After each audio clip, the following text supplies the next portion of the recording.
We can go look at the parking room after this. Okay, I remember that room. I always loved that room with the big round table. Yeah, that's still there. See. Okay.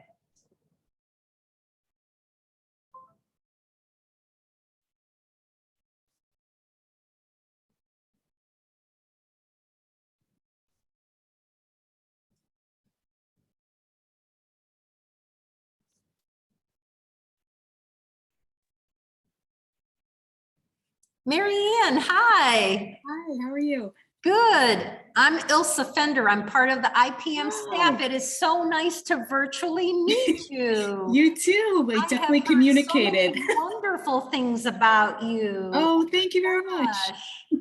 And I'm so glad you could participate in our forum. Yeah, I'm happy to too. It's great. Oh, good. Thanks for inviting me. Yeah, well, you'll see Joe in just a second. We just landed here in St. Louis. We are here for a couple days. This is, of course, the city where we were founded 48 years ago. Okay. And we were prompted for this travel, particularly on a rather sad occasion. Our former board chair passed away earlier this summer, and so her memorial service is tomorrow. But we are thrilled. We're here at Eden Seminary with, you can't see right now, but our co-chair Clint McCann, who is a professor here at Eden. Do you see her? Oh, yes. Oh, here I'm talking too much. I had to let him in. Now you'll see Clint. And Joe is back. Hello. And I will put my headphones on since we're all in the same space. Otherwise, there'll be big echoes.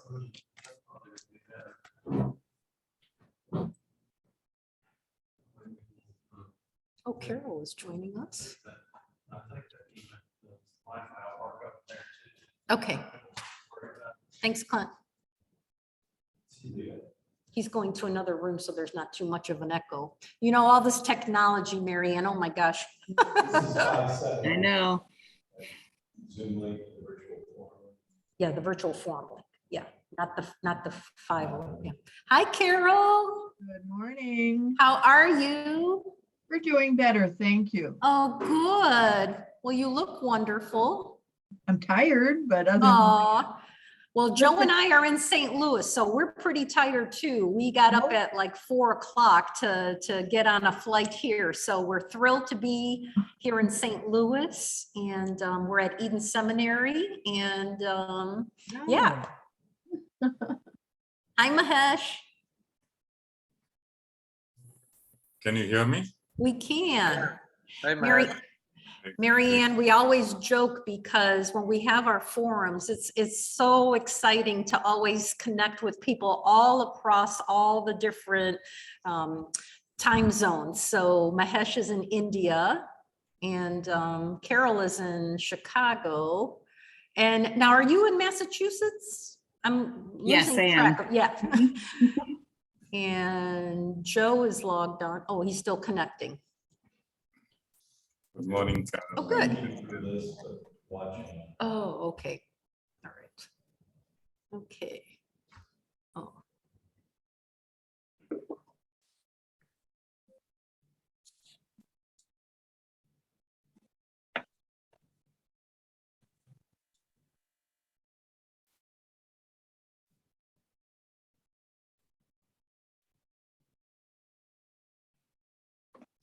I think our technology is good here.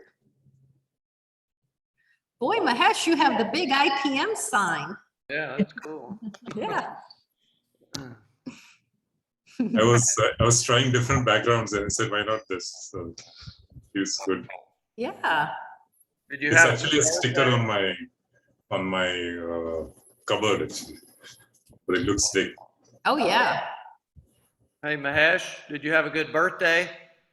Yeah, quite one this time, unlike last year, which was the 60th birthday. So. congratulations.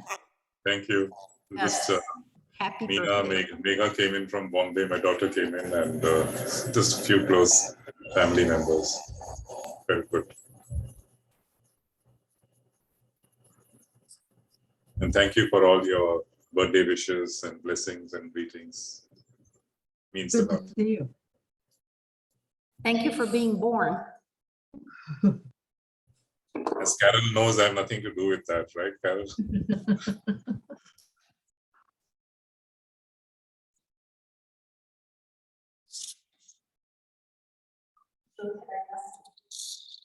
Yeah, sorry. Morning, Joe. Good morning, Carol. I'm sorry, I'm trying to link in on this other document. I mean, on the other Zoom. I'll be with you in 1 second. How is Marty doing? He's doing quite well. He's doing a lot more walking, and he now has a CPAP, so he's sleeping during the night. So we're in good shape. That makes your life better, right? Absolutely. Okay, hopefully you will not have background. MaryAnne, it's great to see. Oh, there's the echo. There you go. Oh, Now do we have an echo? Oh.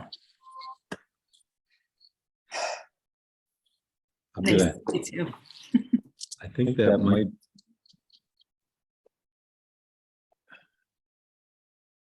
Let me try. Oh, Ilsa, I think this might be an issue with us in the same room. oh. There you go. Well, I'm not talking. Is there an echo or is it just in my head? If you wanna come across the hall- No echo here. There's an echo in my head all the time. If you want to come across the hall, I can go down to the other end of the hall. We can be in 3 separate rooms. No, I know what I've done. Okay. How is that? That's better. Thank you. MaryAnne's nodding her head. So I'll take that as okay. This should work now.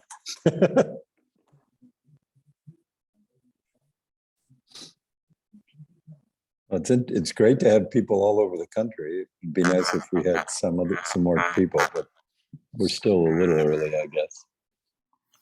It's 10 o'clock in St. Louis, so it feels very early to me right now. After that 4:30 wake up. What does that sign say behind you, MaryAnne? Everyone has a story. Yeah, Beautiful. thanks. Oh, here we go. There's Vicky. Hi, everyone. Hey, Vicky Hi, Vicky. Hi. Hi, Vicky. and Anita. Good morning, everyone. Morning. Morning, Anita. There she is. It's always such a beautiful group when they all get together. It is. We need to, what was that thing Jim Mayer said, Carol? We got to run to where the energy is, not let the number or the participant, there's always someone that you don't know how you're touching or, what they're going to take away from the gathering. He had so many sayings. I don't know. I remember him saying, I see Jesus, God, in every single person I meet. Mm. And that IPM has touched, we don't know how many million lives. That was one. Yeah. Do you sense of it on Anita? Just in hash, anything on Bindia, or are we comfortable starting? I think they are in the village, in a remote village, so they'll try to connect. They're trying to connect. Okay. But I think we can start.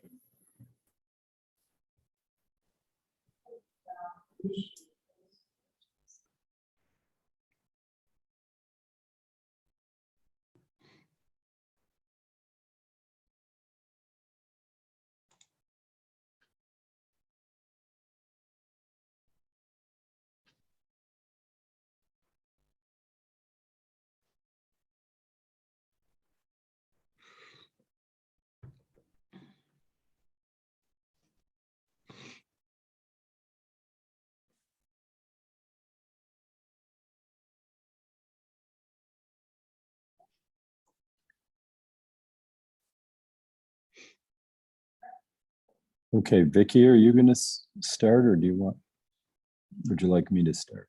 I can start, Joe. Thank you. Okay. Well, hello, everyone. Thank you so much for joining us on our monthly virtual forum. We're so happy to have so many of our friends and staff joining us today. Also, thank you to all the people who's watching us on Facebook. So this month, we are highlighting IPM as we head into the new academic year. So this morning, or evening for our friends who will see us from South Asia and other parts of the world. We will be hearing from IPM CEO Joseph Cistone about why are the immersions experience important, why this immersion experience program is important, what are the upcoming immersions, well, we will also be hearing a little bit about the history of the first immersions. We will get to see some pictures, and we are also very honored to have our wonderful friends, MaryAnne, Davey, and Clint, McCann, who will also be sharing a little bit of their perspective on why the immersion experience program has been important for students and academic institutions that they have collaborated with. So without further ado, I will leave you with Joe. Thank you. Thank you, Vicky. And I hope the connection is better now and that there's not a echo. I'm glad to see all of you. Les, I'm glad to see you. I don't know that we've actually looked at each other ever across the screen, but it's good to see you this way, and everyone for being here. As I was saying earlier, we have a broad representation of folks, even in this relatively small group, from across the IPM family globally. And that's very reflective not only of our history, but of the history behind the Immersion Experience Program. There is a very short sort of PowerPoint that's going to accompany my presentation. But at the beginning, I would like to share with you just a few thoughts. And if you saw how many of you saw the last e-connections? If I could just sort of see a show of hands that Vicky produced. Okay, maybe just Clint and Ilsa. So I don't want to bore you with too much detail, but I did find that it was incredibly helpful for me personally to go back and thinking about this, to think about really what was the motivation for the beginning of this program. And there are people on this call who clearly were part of the IPM family long before I was, and will remember, I'm sure that Carol will, as I do, discussions amongst the IPM board, at least from when I started on the board, which would have been in 1997 when I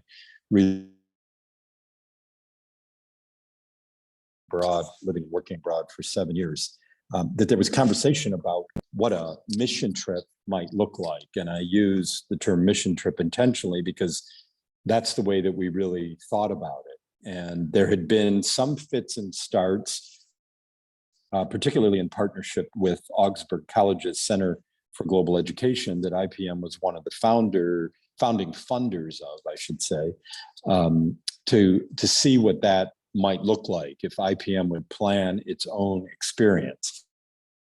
And in fact, what happened is the late, really wonderful retired teacher who was a dear friend of many of the people involved with IPM here in St. Louis, Art Fusikis, he actually traveled on an IPM, sort of on IPM's behalf, on an immersion in Latin America and Central America in particular. And we also had a long-term IPM board member, a guy named Phil Griffith, who had lived and worked in Jordan, who had done some traveling on IPM's behalf after Paul Strage had retired, to see what it might look like for IPM to be more directly engaged with some of our partners. And particularly in Phil's case, it was in the Dominican Republic, where I think it's fair to say he went and was just in total awe, personally and professionally, of Joanna Peterson, our longtime partner there, who many of you know about. I first, when I started with IPM in 2001, I was about to say 2021, but it's been a lot longer than that. Some of you will know that actually Ilsa, and I'm looking across the room, I probably shouldn't, but Ilsa and I were just talking about my experience as a student, particularly in high school and in college, was sort of as a working class kid who did not have the financial possibility to do anything other than work as hard as I could, as many different jobs as I could find to pay for my education or help my parents pay for my education. And so as my friends, particularly at Holy Cross, went off to places like Peru, that I would have loved to have gone to over a spring break, I didn't have that opportunity. Gratefully, when I got to Yale Divinity School, and my apologies to Clint, we're here at Eden, and the folks at Eden, but when I got to Yale, through my work with Letty Russell, who was, a preeminent foremother of the feminist theology movement, had been teaching at Yale and had been working with different women's theological groups around the world. We had an immediate kinship, and I actually took her Intro to Liberation Theology course along with a course on Asian liberation theology. Since I had a background, she allowed me to jump right into the upper level course as well. And the beauty of being in the area study, Asian liberation theology, was that I had the first opportunity. Really, I'd spent some time in Northern Ireland, which isn't really germane at this point, but it was the first opportunity that I really had to travel as a student and to learn and to focus in the way that many of my friends had been able to do as part of their undergraduate experience. And then the year after that, after having been in Korea and, really, having my world rocked, as they say, or my view of the world, particularly that part of the world, challenged. I had grown up, I don't want to make this too much of an aside, but my parents had hosted Vietnamese refugees in our home when I was 10 years old. And I always say that was one of the critical moments in my early life when I was sort of aware of the world beyond suburban Cleveland. But after Korea, Letty asked me to be the TA for the course the following year on Latin American liberation theologies, and I was able to accompany her to Mexico City, which was frankly a letdown for me because we were hoping to go to El Salvador and Nicaragua. This would have been 1988, 1989. We all know that what was happening in El Salvador and Nicaragua at those times, and particularly in 89, but the murder of the Jesuits that precipitated the end of the conflict there. But by going to Mexico City, we were able to meet with all these solidarity groups from around Latin America in particular that had their diplomatic headquarters or they were in exile in Mexico City. And that really opened my eyes even more than Korea about the potential to feel deeply connected to a country and a people, even if I wasn't able to be in El Salvador and Nicaragua as I'd always dreamed. In fact, I had plans to go to El Salvador, some of you know, when I graduated in 1990, and then in the autumn of my third year of divinity schools, when the murder at the Jesuit University there took place, and that I had made a promise to my mom that I wouldn't go if anything like the murder of the churchwoman happened. She had known Dorothy Kazel. And so I didn't go to El Salvador. I ended up in Italy. So long story, and I want to get to the focus here. I sort of had dreamt about what it would look like to do more of that kind of connecting of people in international work. As I ended up going off to Italy to work with Caritas Internationalis. While there, I had a lot of connections with folks in Rwanda and Bosnia and other places. I traveled pretty extensively in the midst of those conflicts.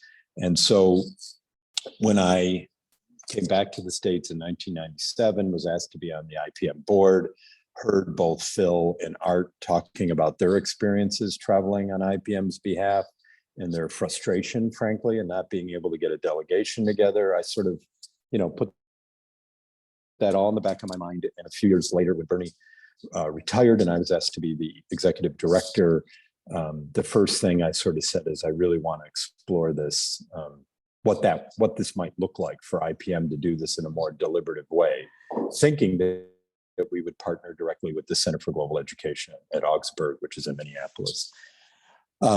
So a year or two later, well, really within a year, a buddy of mine, a former IPM board member who was at John Carroll, invited me and my colleagues, Sonia Diaz, then Sonia Rice, to travel with him to El Salvador. And El Salvador had always been very dear to me for the reasons I mentioned earlier. And I sort of said to Mark, well, I'll go with you to El Salvador. If you come with me to Nicaragua, I need to go there, meet our partners.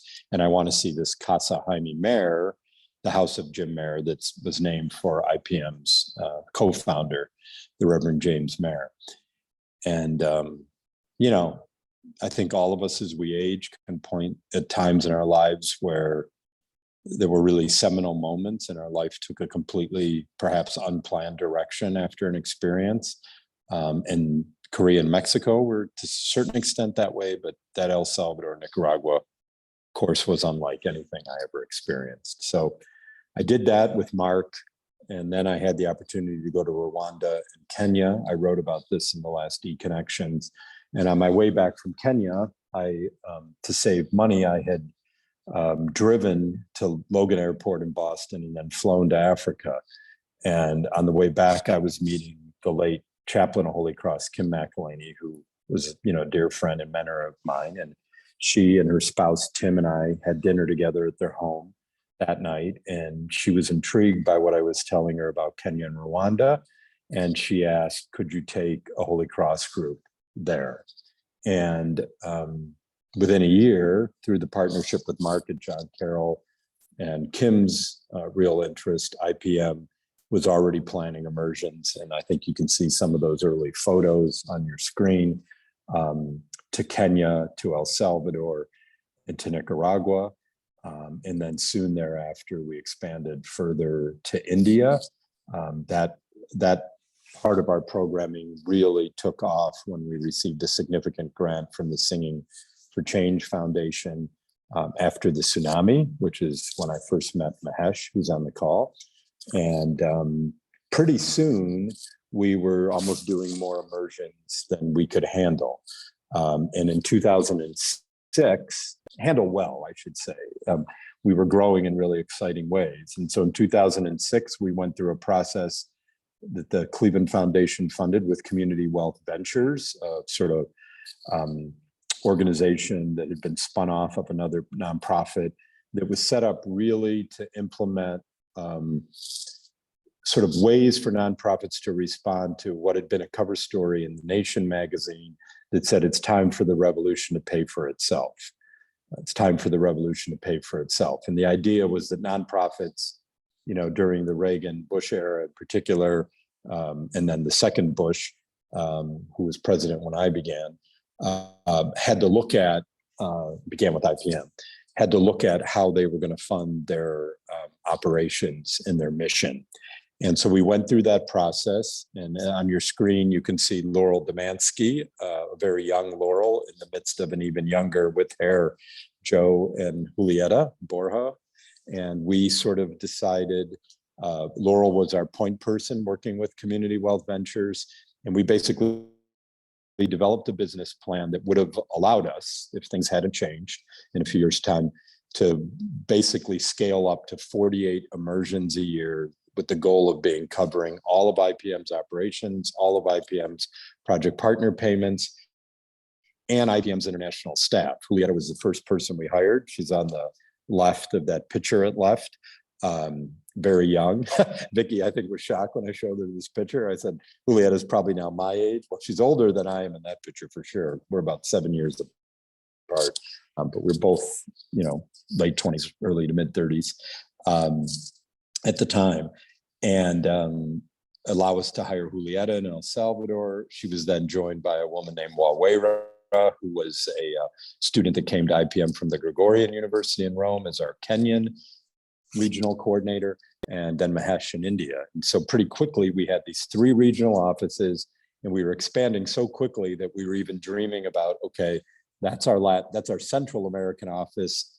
You know, are we going to go to Colombia or Brazil? What's going to be our South American office? And Sonia, who's in, I think, one of these photos, not one of the ones on your screen, but Sonia had talked about, she had gone to Bolivia and Colombia to visit our partners there with Leo Gunning Francis, and really recommended Marta, who's now on the IPM board, as a possible site for a new office in Ibagué. We were talking about an office in South Africa where IPM also had a history, and where the Yale divinity school students and traveled my third year to meet with Desmond Tutu and others, and then probably in Vietnam. And Vicki, if you can just go back for a second, I just want to point out, sorry, the photo in the middle, which is, you might be like, well, that's a weird photo. That's Derek Jenkins, who was one of the first missionary partners of IPM as a Methodist missionary leaving from England, a doctor.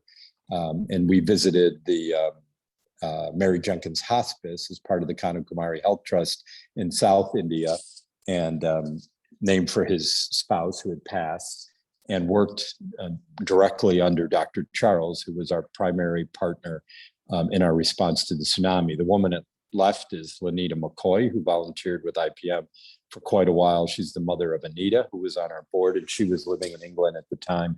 And so the photo on left is John Carroll with, one of their first or second immersions with us in El Salvador. That's actually in a community that later St. Dominic's Catholic Church from Cleveland started a direct partnership, and they've been back and forth over probably 40 times since then as a direct outgrowth of their first trip with IPM. And the students at right on your screen I thought it would be appropriate, given that we're here today, we're a St. Louis University Law School group. So we worked with the chaplains at SLU, and then we actually took a law school group. And that's outside the Casita where Oscar Romero lived and was killed at the Carmelite place. On the next slide, or the next picture, you'll see some of those other early photos. And again, it's kind of shocking for me to look at some of these. I don't know if my parents have joined, but they'll probably appreciate these photos.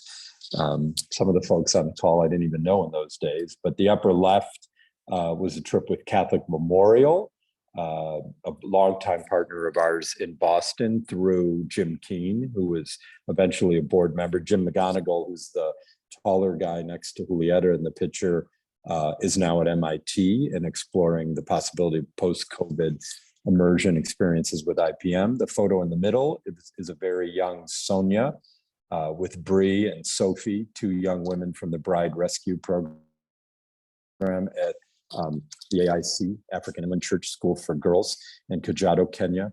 And we continue to visit with Priscilla Nangarai. And frankly, the last trip I was on was in Kenya in January of 2020, right before COVID really hit. That's where I first heard the term actually in Kenya, because it was already there, to the Chinese immigrant community. And it was always a powerful place to visit. I know the Yale Divinity School students in their evaluation thought that was their favorite partner to spend time with. Those are Sophie and Bree are two of they're now married, have their own families. We're still in communication, but had run to the school to escape early forced marriage and other harmful cultural practices. And Sonia remains a friend of IPM. She was actually our first immersion experience coordinator out of the Cleveland office. The photo at right is of Mahesh with Dr. Charles in yellow. And the woman to Dr. Charles's left, Mahesh might have to help me. I'm having a brain freeze. Hannah was her name. And she was a graduate of the United World Colleges program that you might have heard of, which is an organization we've worked with a bit over the years. And that's visiting at the beach in Kanyakumari after the tsunami. Some of the other people there are colleagues of Dr. Charles through the Kanyakumari Health Trust, and we're meeting with fisher folk. I guess the photo at the bottom left is a later visit there. That is actually in one of the camps that was created by Doctors Without Borders or Medicine Sans Frontières.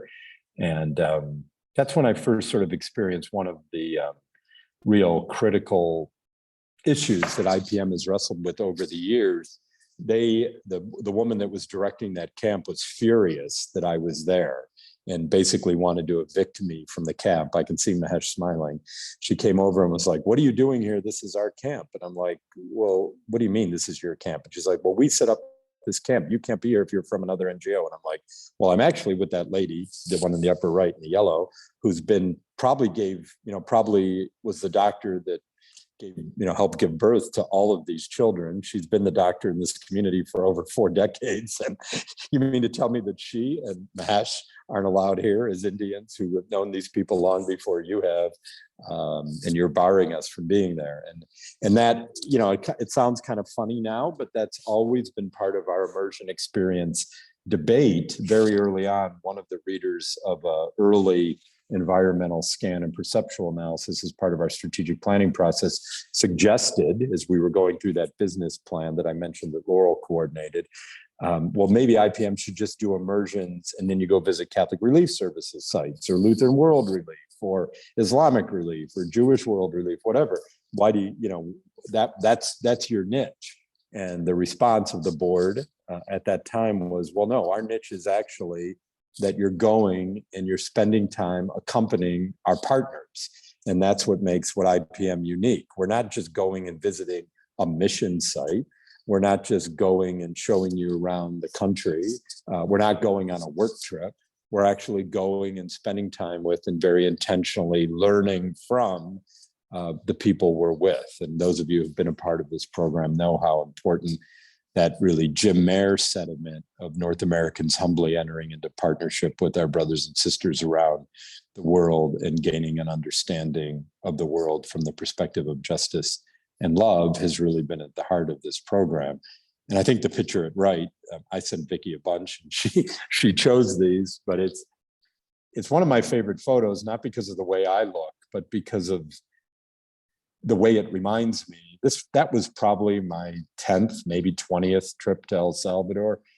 And I'm translating there, so I'm looking focused, but I'm also learning. And I think that's one of the really important, critical parts of this program. I think Clint could speak to that, or maybe Will as well, or Mary, that no matter how old you are, no matter how many times you've been to these places, if you're willing to open your heart to the stories you hear, it continues to change and inspire and hopefully move you to a new stance in your own life in relation to your faith and your role in the world. So great choice of photos, Vicki. Probably no one that I've learned for more in a shorter period of time in immersion than John Sobrino, the Jesuit at left, who, if you know the story of the UCA, when the Jesuits were murdered, they intentionally planned that assassination for when he was out of the country, because they knew that killing him would raise awareness or raise anger in the international Jesuit community, English speaking, in a way that they didn't think killing only Spanish speaking Jesuits might. There he's meeting with a group of Yale Divinity School students, a couple of whom actually then went on to intern with us, including one who's from Northeast Ohio, third from the left, or fourth after John, and Renee Gao, who's fifth, a young man from China, who's really a remarkable, still committed to IPM. That's in the Sala, if you haven't been to El Salvador, where we learn about what happened from usually a representative of the UCA, often a woman named Soyapa, but the Yale students were really gifted to have this private time with John Sobrino, even if it was a very frustrating meeting for me when they were attacking him on his use of male pronouns and all kinds of things, which was kind of interesting. The photos behind him, you can see Dorothy Kazel, the upper left, who's kind of, was the inspiration for my mom and much of her work, and then transmitted to me, and obviously of Oscar Romero, the other Jesuits, Rutillo Grande, et cetera. And the photo at right is of the Shoshone, which has been, our work with Native peoples, particularly the Shoshone and the Wabanaki more recently, in what is known as Maine in the United States and parts of Quebec and Nova Scotia. Those have been immersions that we've been able to continue even during COVID to some extent. Initially, we were quite worried that we didn't want to be bringing the pandemic onto what's known as Indian Island near Orono or Old Town, Maine. But for many groups now, with still the fear of international travel, being among the Wabanaki is something they're willing to do, including MaryAnne's former university and program at Stonehill College, which will be going there again, hopefully this coming May. So those are, some of the some photos over the years. I think it's important in this context to know, in the interest of time, that we've facilitated at least 254 in-person immersions in more than 12 countries with more than 2,300 participants. It's hard to believe that. And I see a lot of writing these days one book title that really bothers me that talks about immersion as being a pilgrimage into service. And I'm kind of like, well, no, that's immersion and service are kind of antithetical. And I can say more about that later. At least service in the way many schools define it as service learning. But it's hard to believe that from those first 2 immersions to El Salvador and Kenya in 2022, year. We've now done over 254. The reason we use that number is there's also a number of what we call in sort of tag-along immersions, where a couple of people travel with me typically, but there have been other members of the staff, like Sonia, I mentioned her traveling with Leah Gunning Francis, not Leah Gunning Francis. I'm thinking I'm at Eden, Leah Gunning Francis, Leah Gary Sheck. It's an opportunity for people who are sort of close to the IPM family to travel directly with staff, kind of rough it more than maybe even a regular immersion, but really get to see what happens on a day-to-day basis when our international staff is with our regional staff and our partners. Since the outbreak of COVID-19 in early 2020, we have also facilitated 7 virtual immersions. Obviously, for those of you who've been paying attention to these forums, we had hoped that would be more, but it has been 7. And it's really over the last 18 months with 66 participants to date. And I want to give particular credit to Vicki again for creating that program, but also for the folks on the working group that have worked alongside her to imagine, multi-country immersions. Kim McFarland said from Case, Western, and Cleveland at one point, well, if you're going to virtual, why don't you go to more than one country? And there was this awkward silence when there's a moment of brilliance of something nobody's thought of. And we're like, wow, we could actually do that. And so I think the next slide, or one of them, talks about the CAST immersion that we've done with, you can see that on the right, Pillars of CAST, where we've had basically an experience with John Carroll University where the students, and as you can see, some of them are adult students working on theological degrees or educational degrees later in life, where they're able to be in, say, Nepal in the morning and Nicaragua in the afternoon, or India in the morning and Brazil in the afternoon, but always from the lens of a particular topic. Racial equity is one of sort of the 5 key themes that IPM is gradually working more and more on, and CAST fits in, if you will, into that area. And in many ways is a broader term that includes all those things that are listed there that we may not think of as racial equity in the United States, but are certainly relevant, whether it's colorism in Kenya, actual caste in places like India and Nepal, the way that mestizo people are perceived in El Salvador, whatever it might be. And that's one of the snapshots from the curriculum that Vicki put together, which is really quite extraordinary with the help of her colleagues like Mash and Aneta, who are on the call. The photo at left, I believe, is from a virtual forum like the ones we're doing now. We've also done other virtual forums with congregations, schools, and alike. For those of you who don't know, Bindia is there on that screen right there. Thank you, Vicki, who's an extraordinary professional from the Dalit community in Golana, India, and has really added just an incredible amount of vitality and insight to our work in South Asia. And someone I actually have not been with yet personally, but who our colleague Adela Zayas was able to travel with recently, along with Mahesh in India and Nepal, which was, I know, a life-changing experience for Adela, and I'm sure Bindia as well. So COVID has impacted the program dramatically, as you can imagine. I mean, there were years where we were doing over 30 immersions. We've only done the virtual ones I've referenced over the last 18 months. Academic year. But I think it's important to remind folks, and some of you, probably all of you know this, that by 2007-8, before the Great Recession, and certainly in the years after that, even as all sort of philanthropic giving declined, the immersions were typically either the first or second largest percentage of IPM's annual income.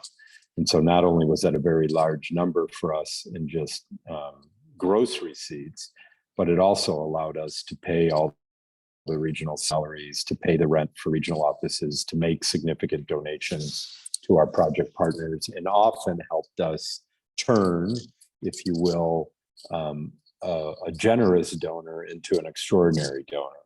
Most of our largest donors to date are folks that have had the opportunity to travel with us. It's kind of a chicken and an egg thing at times, but certainly being on an immersion, having the direct experience of living and working amongst our partners is transformative for those individuals and continues to be so, in a way that, as much as I appreciate having Zoom, can never be, frankly. There's nothing like being there with folks.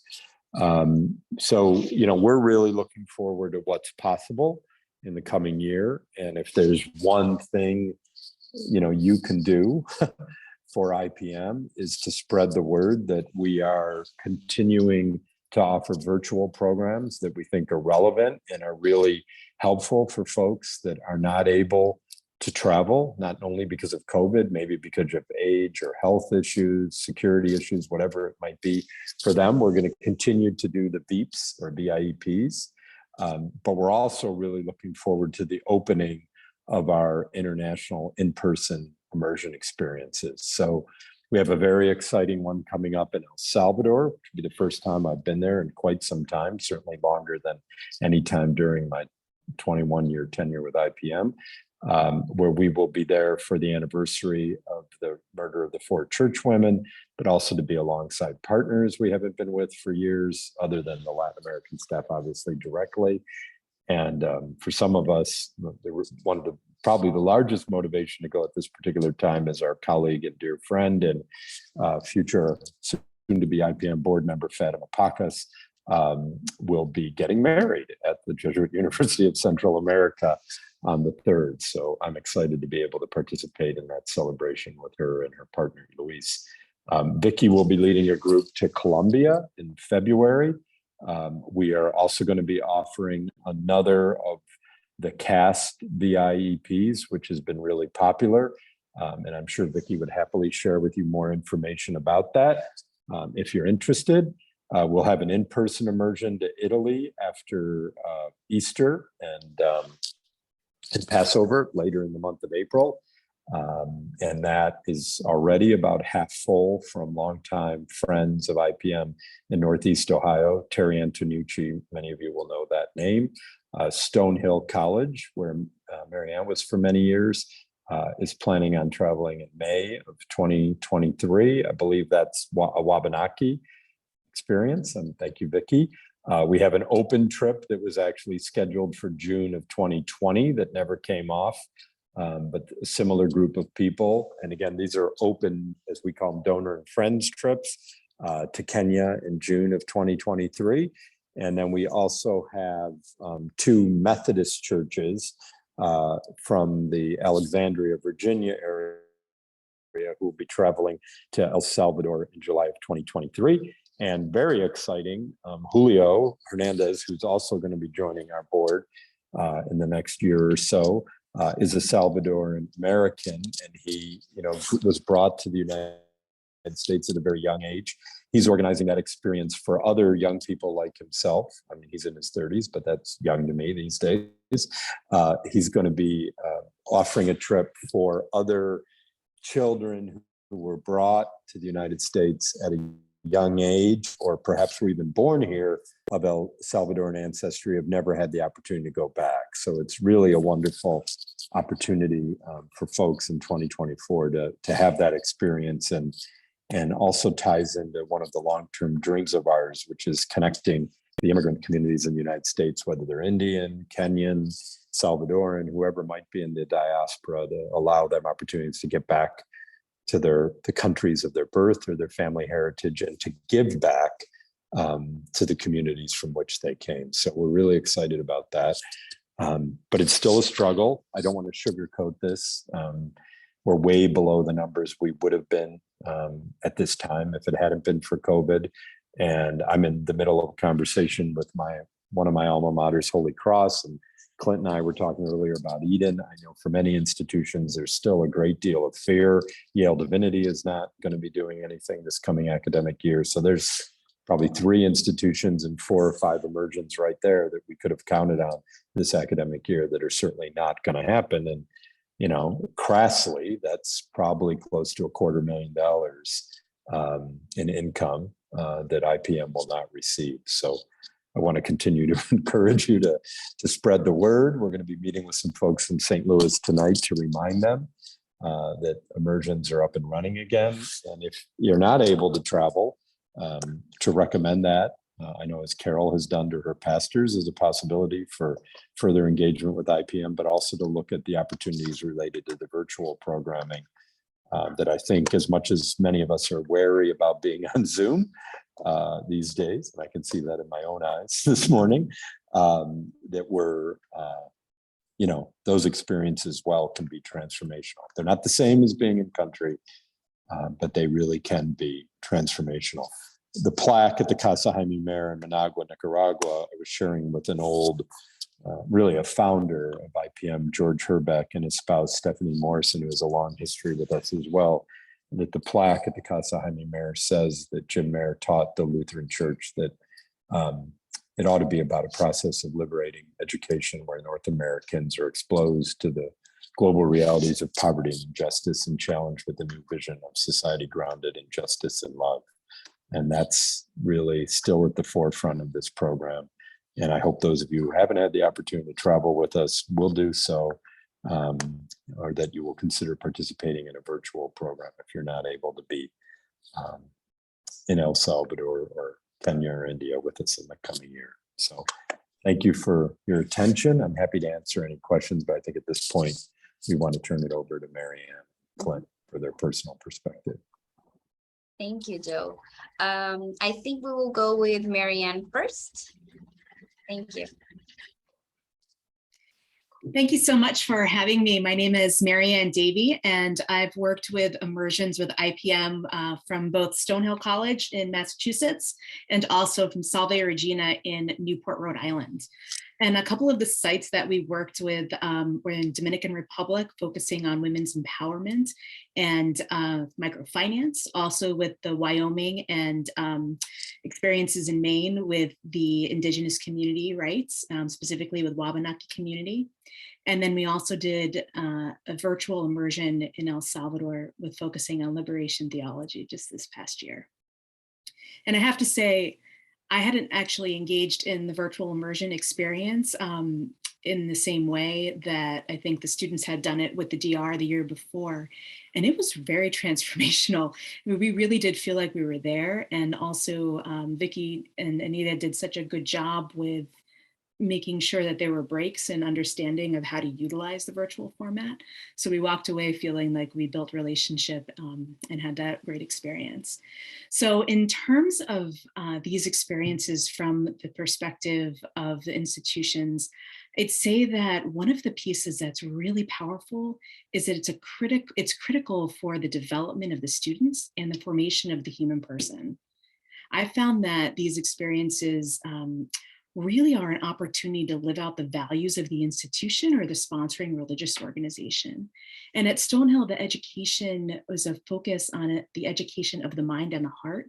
And IPM does this so well.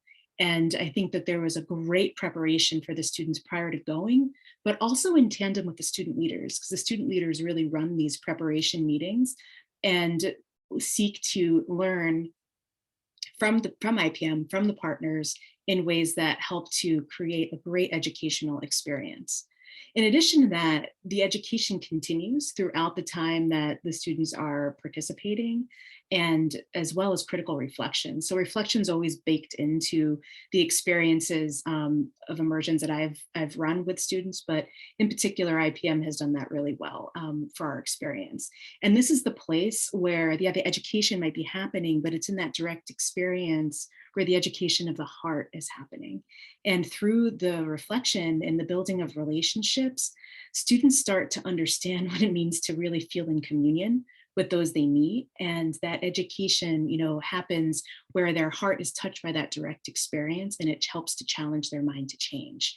And it really helps them put this idea and understanding of this concept into a lived reality for themselves.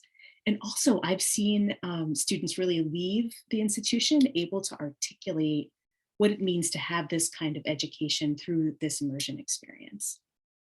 Another aspect that's been really powerful is that this is an avenue of practice for them to understand what love in action means in Catholic social teaching. So working with these Catholic institutions, that's a really important aspect of the journey of being able to understand this concept and what it means to do that. And when I say that, I think specifically about how IPM really connects with the community, and how that's built is all in relationship, right? And how specifically there's not a doing for, but a working with.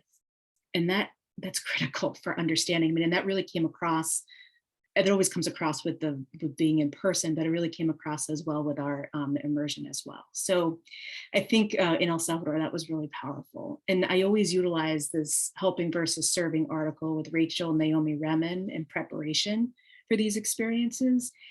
And really, we found the students really understanding this concept very, very well through their experience with IPM. And I think about this love in action. I just grabbed this, I have this on my desk. This is some sweetgrass that was braided that the students put together in Maine, and they brought back for me with braiding sweetgrass with that book, which I just finished reading.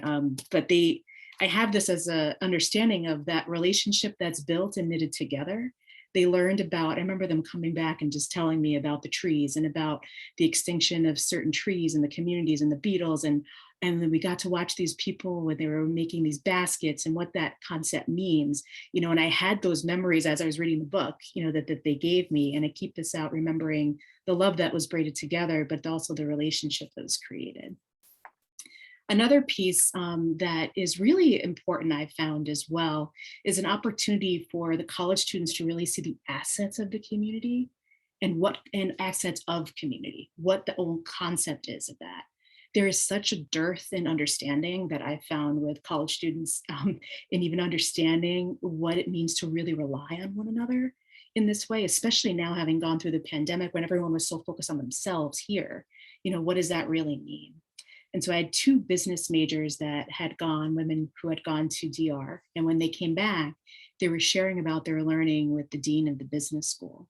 And it was so powerful because they shared about what that meant for them going into business, what they understood about community. They had never seen people care for each other in the way that the cooperatives and collectives were working, where one person was in need and the collected money then goes to help this person and invest in their work. And they thought, okay, well, what does this mean for me now that I'm going to be going into the field of business? How do I show up and understand that people are coming from different perspectives, different identities, different experiences? So when they're having a bad day, how do I respond? And how do I understand that it's maybe not just what's in front of us, but then how do I also work to support this person? What does it mean for me in management? And also to understand and be cognizant of people's needs. Another really important aspect I'll say for these experiences is that there's a deep growth in mental health capacity for the students. And, I had a student that had traveled with some OCD tendencies and noticing that they had a privilege of washing their hands so frequently, and then challenge themselves specifically to think about their access to water and to really change and overcome and move through these experiences. So there's a lot of that happens with acts of solidarity that have been really important, and fears that they may be harboring in terms of dependency on their phones and fear of flying and all sorts of things, but also not knowing about how to be in relationship with people different than themselves. And how these experiences really allow for students to persevere and understand that in doing so with a small group of support, they can really change. Now they experience that with the group that they're with, but they also experience what that's like when they're in these communities and seeing what it's like when people do rely on others and they come through, right? And that's really powerful. So the idea of kind of leaving not just the phone, but what the phones represent of all those ties sort of behind, and allowing there to be presence with others and self, it really transforms them because they understand what authenticity means, and all these definitions of what success is. And then they meet somebody who doesn't have all these qualifications, quote unquote, but are the greatest educators, right? And their authentic selves show up in that space and meet the student in their authentic self. And then that's really the meeting of God in there, and then recognizing their value and worth in that place. So deeply connecting and understanding that they can also be confident in being who they are, and who they are deeply has value. Another aspect that I've found too that's been really powerful for us as well is alumni engagement. And the alumni love learning about the student's journey. They love understanding and investing in what students are doing. And I've had a lot of alums participate on immersions as well. They love hearing the stories. And I love that kind of spirituality of fundraising, where it's the idea of telling the whole story with your whole heart. What is this experience and what does it mean? And it's captivating. It's captivating for everyone to come along on the journey. So it's an opportunity for the students to be transformed, for the community, but also the institution and the funders too in that process. It's a really beautiful and powerful partnership. And through all of this, I've found that the students understand and define their spiritual journey, their faith journey, their experience of God in so many new ways. And, it's meeting like the women, gosh, Vicki, I don't remember the name, but the women that had come to your office that we met with, that were telling us about how they worked and got the water, so many things, right? And that for me, speak for myself, was my image of God, is these women that work so hard and know what their needs of the community are. And then it breaks open the mind of the students to understand what faith means, what God means, what it means to be able to understand themselves in a different way too. So these experiences have been really powerful, influential, and transformational for not just the college students that I've encountered, for me as well, but for all of us and all involved. Thank you so much for your wonderful words, MaryAnne. Thank you so much. Thank you. Clint, I think it's your turn now. And after Clint, we will leave a space for comments or questions anyone wants to ask. Okay, thank you, Victor. You all hearing me okay? I don't have, okay. I don't have headphones and I think the microphone's working, but I teach at Eden Seminary, where we're happy that Joe and Ilsa are this morning. They're right across the hall. We're in separate rooms, but I'm glad to welcome them to St. Louis and to Eden Seminary today. Eden Seminary started largely at my initiative in 2001, yearly, although it hasn't turned out yearly in recent years, what we call travel study seminars. International experiences, where we think it's important just to get U.S. citizens out of the United States is crucial in my mind. Two of our experiences in relatively recent years have been facilitated by IPM, El Salvador and Nicaragua. And I've traveled a couple other times to El Salvador with IPM, so I've been there 4 times. But the trips have genuinely proven to be transformative, sometimes remarkably so. I remember our first trip to Guatemala. This was in 2001. It wasn't IPM, but one of the students came back determined to learn Spanish.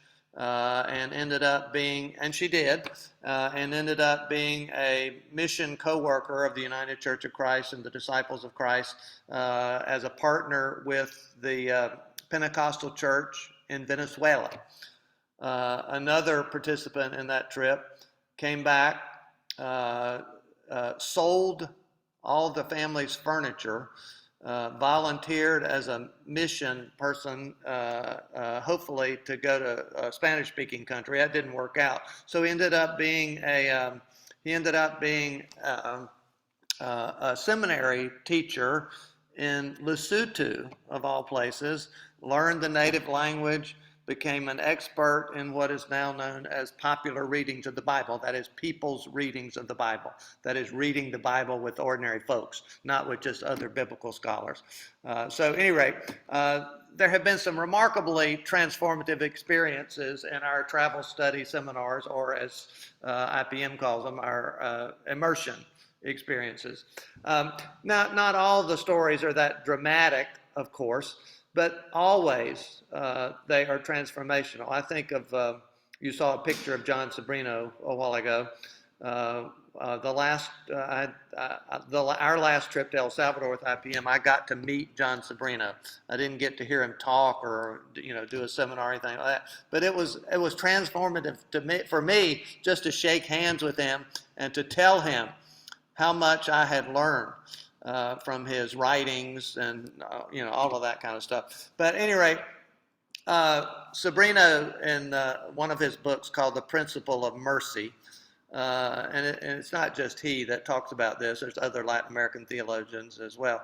He talks about what he called the evangelizing potential of the poor, not because they're better or smarter or anything like that, but just because they live in a totally different situation than most North Americans, including all of my students, who are middle class to upper middle class, wealthy by world standards. But the evangelizing potential of the poor, Sabrino and others say, is that in the midst of a pervasively individualistic, often narcissistic culture like we live in North America, we could stand to learn from folks in Latin America, El Salvador and elsewhere. We could stand to learn the extraordinary value of community and solidarity over against the excessive individualism that we're encouraged to pursue in the United States of America. And he said we could learn, if we're open to it, and our students have been open to it, we could learn the value of simplicity amidst the just overwhelming stuff that we're surrounded with in North America, decadently so, so that we often miss what life is truly all about because we get caught up in our stuff. It's those kinds of perspectives that North American students are exposed to in El Salvador, Nicaragua, Colombia, other places that IPM travels. And it's those kinds of experiences that it seems to me prove transformative. Now, they may not come back and sell all that they have and go somewhere to an international location, but they're different when they come back. They see the world differently. They can't go into a supermarket in the United States without thinking about the difference between what we have at our fingertips routinely and what most of the rest of the world doesn't have. You see, they can't see the world in the same way as they saw it before. That is what is so transformative. They can't be the same kind of citizen that they were before. They can't be the same kind of Christian that they were before when they see and experience what they see and experience on Immersion Experience. So at any rate, that's been my perspective. They've been transformative for me as a teacher, as well as a learner, and they have been transformative for my students. So, and like Joe said just briefly, I'm hoping that Eden and other institutions can get back into traveling in person, as important as the virtual immersions are, and we'll continue to do those under Vicky's leadership. But I hope we can start traveling in person, because that in-person contact and just being in real places with real people is just, I think, remarkably important. So I appreciate the work that IPM has done and will continue to do in this area. So thank you, friends. Vicky and Joe and Ilsa and Mahesh and Anita and Bindia and Adela and Joe, all of these that have made this possible for me and my students, and will continue to do for others as well. Thank you. Thank you so much for your wonderful words as well, Clint. We have 2 minutes before we end our forum today. But I was just wondering if anyone had any questions or comments you would like to add. Let me say, because MaryAnne mentioned braiding sweetgrass, that one of my I was talking about possessions, but actually one of my prized possessions is a bit of braided sweetgrass that was given to me by Caroline Mills, the former chairperson of the IPM International Board out at the Wind River Range. I told her that several years ago that I had read Braiding Sweetgrass, which I had. I reread it recently and used it with some of my students in one of my courses. So when she heard that, she sent me some braided sweetgrass that I now use to show to my students while we're reading the book. So, and it's an incredibly important book for many reasons. Yeah, so glad to hear that, MaryAnne. Thanks, Clint. Yep. I'm gonna ask a question, which I don't normally do. But MaryAnne, I would love it if you could, I'm sorry if there's, is that bad background there? Is that just me? I think yeah, okay, we're good. Okay, I think it's there. That's better. I'm not used to using headphones. I would love to hear you speak a little bit more about, you mentioned and you just shared the helping versus serving text, but part of what and maybe you and I could talk about this offline, but I think it'd be interesting to hear a little bit your perspective on the difference and or the alignment between immersion and service. I mentioned a title that a part-time faculty member at John Carroll, someone who teaches at my son's high school, actually has a book that I believe the title is Immersion, a Pilgrimage into Service. Vicky knows, and the title made me want to recoil, because it's like, well, wait a minute, we're trying to get people to pilgrim from service into immersion because service is so often misunderstood. But are there things or touchstones that you would identify that would be helpful in thinking about how service and immersion might work together rather than be sort of in opposition to one another? And again, that's a difficult question, I know. Sure. Well, I'll talk a little bit about the article. And I've used this since I worked at Loyola in Maryland starting in like 2004. And that was something we always used for immersions at that time. And it's this idea of when you go in with this perspective of helping, you see that the community, there's a deficit there, and that you want to fix it. So you think you have you have all the answers, right? That whole idea of charity service in a sense. And so the idea of serving is entering in, knowing that you have just as much to receive as you have to give. And it's a mutual experience of taking that. So, so I've used that for service preparation, justice work for a long time, but I specifically used it with the Salve Regina students before the virtual immersion, just saying, okay, this is going to be a very different experience. This is helping. And at that point, I don't know how much understanding they had about immersion anyway. So I thought this was a good stepping stone. And so the students really thought deeply about that experience.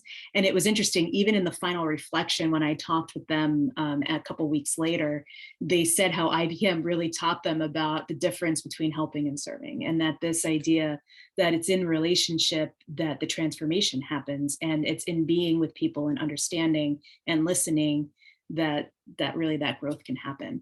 So Joe, to your question, it's a great question, because I think service is so easy, and it is something that is encouraged for students from a young age, right? Like anyone can do this, and you can just figure out what's needed, or not even what's needed, but what do you want to do, and you can do it, as opposed to really asking those questions. But then there's a whole difference with, say, like recently I started volunteering at a homeless organization, and I was mentioning, oh, I could have volunteered this other place because I could be in the background, but I need to be in the gritty reality of life. It's important that I'm uncomfortable when I leave there and I come home and I'm asking these questions, and that I'm thinking about this in my community, and what does that mean? So I think in terms of immersion, it's that we're building relationship. That's where the transformation happens. And it's sitting in the uncomfortability. That's not easy for people, but this is reality. Like, I know waking up when I'd be in El Salvador and some of the compost sites, and like waking up and like I hear the horse clomping and like this is, and using the latrine, things that I'm not used to. This is reality for people. This is their life. And I have to remember that this is happening all the time. And then what does that beg of me as a person? What is God asking me to do? And who am I to be in response to that? So that's the goal for the students, to keep that in their mind, because I always see these immersion experiences as formation. It's really forming them into people that they make these decisions. It's in Catholic social teaching, it's helping people to be so moved that they take a preferential option for people in poverty wherever they are and whatever they do. It's thinking about that when they're selecting their retirement. It's thinking about that where they're investing their time. So anyway, I could go on for a while, but I don't want to go too far. You can hear me? I'm sorry, I think it was muted, and I do look forward to talking to you more about that. I know Carol has said she could wish she could listen to you all day, I think. So I think many of us are feeling that way, who haven't had the experience of being with you before, which I gratefully have. Thank you. Thank you, MaryAnne. Does anyone else has any other question or comment they would like to add before we go?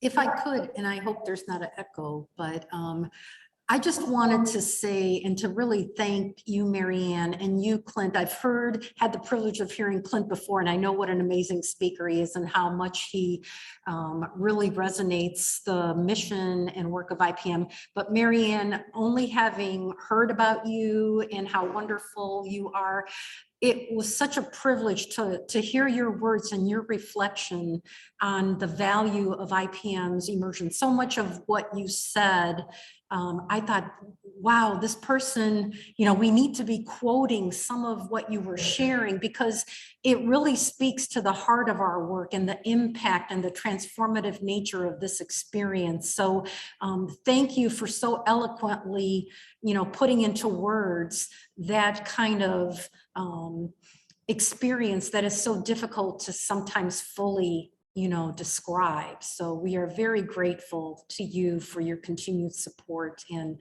look forward to continued partnership. Thank you. Yeah, thank you very much. Okay, everyone. We want to be respectful of your time and also of our speakers' time. So thank you both so much, Clint and MaryAnne. It has been a wonderful forum having you both here. I look forward to the time I will get to meet Clint in person and I will get to see and to meet MaryAnne again. Thank you so much. Carol and Les, it's also so good to see you here. Kathy as well, and thank you as well to Hima, to Mahesh. I know you're making, and Vindhya as well. I know you're making a huge effort. It's late at night over there. Please send our best to Sonny and to Pulmati. Mahesh, happy birthday as well. We forgot to mention that it was recently Mahesh's birthday, so we hope you had a great birthday. Thank you so much, everyone, for being here. We are looking forward to seeing you on our next forum, who would be on Friday, October the 28th. And this will be around food security. So please catch our Facebook or Zoom so you can join the conversation. We will have some of our project partners joining, and it will be very good.